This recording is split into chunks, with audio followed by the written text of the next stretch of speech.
નમસ્કાર ફરી સ્વાગત છે તમારું આપણી આ યુટ્યુબ ચેનલ શિક્ષણ મંદિરમાં।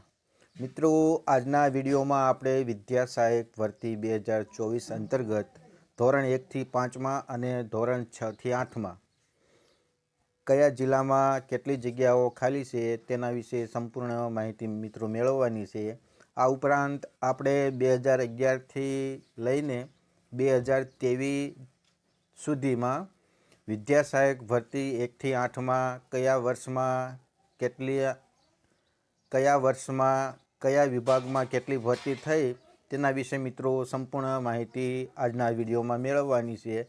તો આજના વિડીયોમાં આપણે જિલ્લાની ખાલી જગ્યાઓ, અત્યાર સુધીની ભરતી વિશે અને છેલ્લે આપણે આ વિદ્યા સહાયક ભરતીમાં જગ્યાઓ શા માટે વધવી જોઈએ, એના પાછળના કયા કારણો છે, તો દરેક મિત્રોએ આ અંગે મહેનત કરવી કે ના કરવી તે અંગે હું સંપૂર્ણ માહિતી મિત્રો છેલ્લે આપીશ।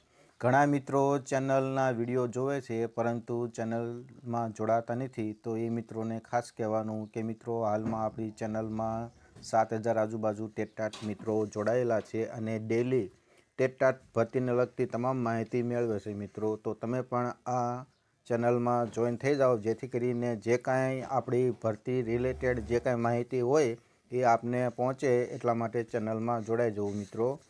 તો દરેક મુદ્દાની આજે આપણે ચર્ચા કરશું। તો સૌપ્રથમ તો મિત્રો અત્યાર સુધીની જે કાંઈ વિદ્યા સહાયકમાં ભરતી થયેલી છે તેના વિશે થોડીક આપણે માહિતી મેળવીશું। ત્યાર પછી આપણે જિલ્લામાં કયા જિલ્લામાં કયા વિભાગમાં કેટલી જગ્યા ખાલી છે, છેલ્લે જગ્યા વધારવા માટેના કયા કારણો છે, તો આપણે તેના વિશે પણ ચર્ચા કરીશું। તો જોઈએ સૌપ્રથમ આપણે અત્યાર સુધીની ભરતીમાં તો મિત્રો જોયો કે 2011થી લઈને 2023-24 સુધીમાં કેટલી ભરતી થઈ છે તેના વિશે માહિતી મેળવીએ। તો સૌપ્રથમ તો તમને વર્ષ જોવા મળશે ધોરણ 1થી 5માં, 6થી 8માં મુખ્ય શિક્ષકનો આંકડો અને કુલ કેટલી ભરતી થઈ તેના વિશે જાણીએ। તો 2011માં ભરતી થયેલી, તો 6થી 8માં ભરતી થયેલી 9,950, કુલ આંકડો 9,950। 2011-12માં જો વાત કરીએ તો 11,789 ભરતી 6થી 8માં થયેલી મિત્રો। અને 2012-13ની વાત કરીએ તો 6થી 8માં 7,198 ભરતી થયેલી અને મુખ્ય શિક્ષક એટલે કે આચાર્યની તો 2,159। આમ કુલ જોઈએ તો 9,357 જેટલી જગ્યા 2012-13માં થયેલી। 2013-14ની વાત કરીએ મિત્રો તો 1થી 5માં 1,940, 6થી 8માં 4,649, મુખ્ય શિક્ષકમાં 2,176, આમ કુલ 8,765 જેટલી ભરતી થયેલી। 2014-15ની વાત કરીએ તો 1થી 5માં 1,068, 6થી 8માં 3,428, મુખ્ય શિક્ષકમાં 1,779 અને કુલ 6,275 જેટલી ભરતી થયેલી।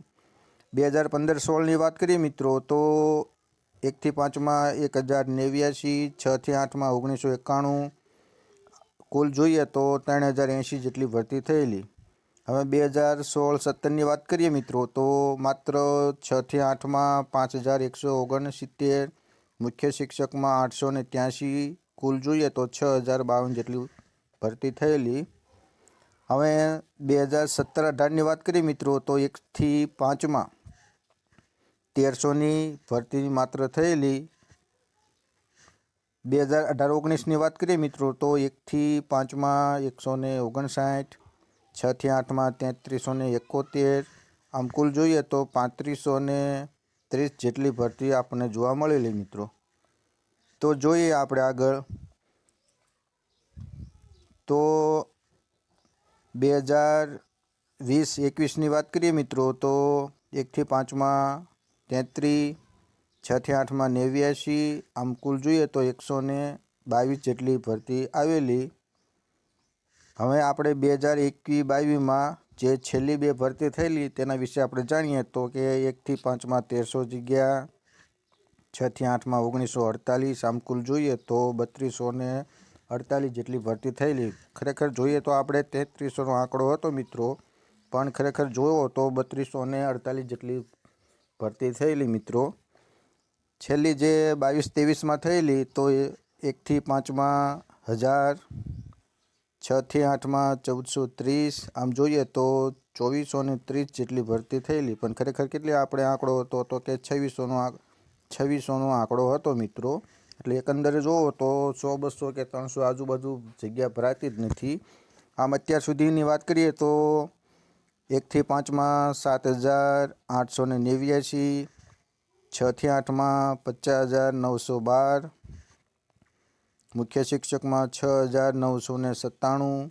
કુલ જોઈએ તો અત્યાર સુધીની વિદ્યા સહાયક ભરતી 1થી 8માં 65,798 જેટલી ભરતી થયેલી છે મિત્રો. તો આ હતો આપણે વિદ્યા સહાયક 1થી 8માં અત્યાર સુધીની ભરતીનો આંકડો મિત્રો. તો અમે જોઈએ કયા જિલ્લામાં 1થી 5માં અને 6થી 8માં કેટલી જગ્યા ખાલી છે, આપણે વિષયવાર માહિતી મેળવીએ મિત્રો. તો આપણે સૌપ્રથમ તો સુરેન્દ્રનગર જિલ્લાની વાત મિત્રો કરશું. તો સુરેન્દ્રનગર જિલ્લામાં જો વાત કરીએ મિત્રો તો 1થી 5નો આંકડો જોઈએ તો 604 જેટલી જગ્યા ખાલી છે મિત્રો 1થી 5માં. અને જો 6થી 8ની વાત કરીએ તો ભાષામાં 44 જગ્યા, એસએસમાં 87 જગ્યા, ગણિત વિજ્ઞાનમાં 103 જગ્યા. આ રીતના આપણે હાલમાં સુરેન્દ્રનગર જિલ્લામાં 1થી 8 ધોરણમાં જગ્યા ખાલી જોવા મળે છે મિત્રો. તો હવે આપણે જોઈએ બીજા જિલ્લામાં. તો મિત્રો આપણે જો બીજા જિલ્લાની વાત કરીએ તો પોરબંદર જિલ્લામાં હાલમાં 6થી 8માં અને 1થી 5માં કેટલી જગ્યા ખાલી છે તેના વિશે આપણે માહિતી મેળવીએ મિત્રો. તો એ 3 તાલુકાની માહિતી આપણી પાસે છે તો તેના વિશે થોડીક માહિતી જોઈએ. તો સૌપ્રથમ તો આપણે ગણિત વિજ્ઞાનમાં ખાલી જગ્યા, ભાષામાં ખાલી જગ્યા અને સામાજિક વિજ્ઞાનમાં ખાલી જગ્યા કેટલી છે તેના વિશે આપણે માહિતી મિત્રો મેળવશું. તો દરેક મિત્રો વિડીયો પૂરો જોજો. છેલ્લે આપણે આ ભરતીમાં જગ્યા વધારવા પાછળના કયા બધા કારણો છે તેના વિશે પણ ચર્ચા કરીશું, એટલે વિડીયો પૂરો જોજો મિત્રો. તો મિત્રો પોરબંદર જિલ્લામાં વાત કરીએ તો 1થી 5માં અને 6થી 8માં કયા વિષયમાં કેટલી જગ્યા ખાલી છે. તો આપણે પોરબંદરના 3 તાલુકાની હાલ વાત કરીએ. પોરબંદર જિલ્લાનું જો વડું મથક હોય તો પોરબંદર તાલુકો પણ લાગે. તો એના વિશે જો જોઈએ આપણે તો 1થી 5માં વાત કરીએ તો 182 જેટલી જગ્યા ખાલી છે.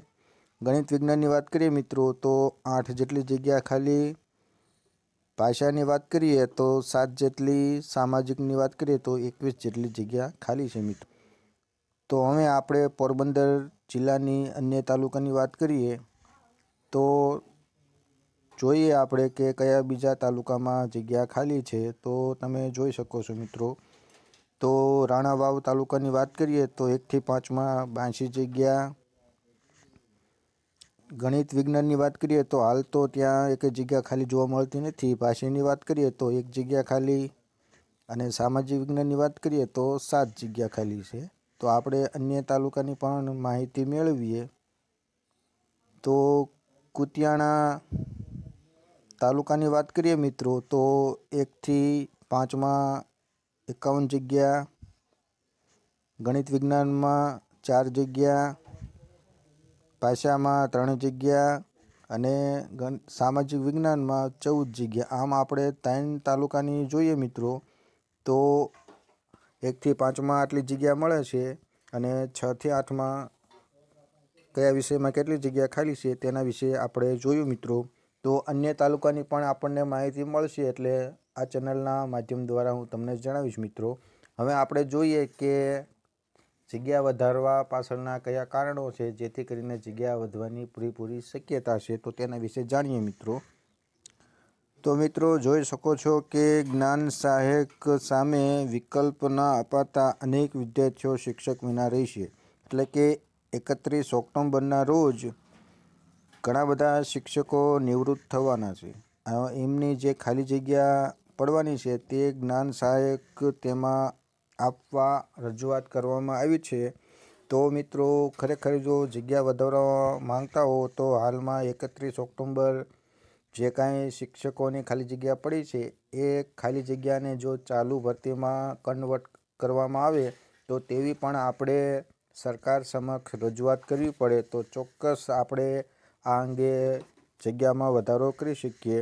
તો આ એક પણ મિત્રો કારણ છે કે હાલમાં જે કાંઈ શિક્ષકોની ખાલી જગ્યા પડી છે નિવૃત્ત થવાથી તો તેને પણ આ ભરતીમાં સમાવવામાં આવે મિત્રો. તો આ રીતના આપણી પાસે મોટું કારણ આપણને મળે છે કે આપણે પણ રજૂઆત કરીએ તો જગ્યામાં ચોક્કસ વધારો થશે મિત્રો. તો બસ મિત્રો, આ અંગે જે કાંઈ માહિતી હતી આપને મળે એટલા માટે આ વિડીયો ખાસ બનાવ્યો હતો. અને બીજું એક ખાસ કહેવાનું કે 9 થી 12માં જગ્યા વધારવા માટે સોમવારે દરેક જિલ્લાની કલેક્ટર ઓફિસે એક આવેદનપત્ર આપવાનું છે. તમને આ અંગે ખ્યાલ ના હોય તો તમે આ ચેનલના વિડીયોમાં માહિતી મૂકેલી છે અને તેની ડિસ્ક્રિપ્શનમાં પણ આવેદનપત્રની PDF મૂકેલી છે, તો તમે ત્યાંથી ડાઉનલોડ કરીને તમારા જે તે જિલ્લામાં જઈને રજૂઆત કરી શકો છો મિત્રો. બીજું કે 1 થી 5માં 26 તારીખે ગાંધીનગરમાં ઘણા બધા ઉમેદવારો ભેગા થવાના છે. તો કયા સ્થળે ભેગા થવાના છે તેની માહિતી પણ આ ચેનલના વિડીયોમાં મૂકેલી છે, તો તે વિડીયો પણ તમે જોઈ શકો છો મિત્રો. તો બસ મિત્રો, આજના વિડીયોમાં જે કાંઈ માહિતી મારી પાસે આવી હતી એ આપને મળે એટલા માટે આ વિડીયો ખાસ તમારા માટે બનાવ્યો હતો. આશા રાખું કે આપને આ માહિતી સારી લાગી છે. માહિતી પસંદ પડે તો વિડીયોને લાઈક કરો, અન્ય મિત્રો સુધી આ માહિતી પહોંચે તો શેર કરો અને આવી જ ટેટટાટને લગતી તમામ નાની મોટી માહિતી મેળવવા માટે આ ચેનલને સબસ્ક્રાઈબ કરો. મળીએ નવા વિડીયોમાં નવી માહિતી સાથે. જય હિન્દ, જય ભારત મિત્રો.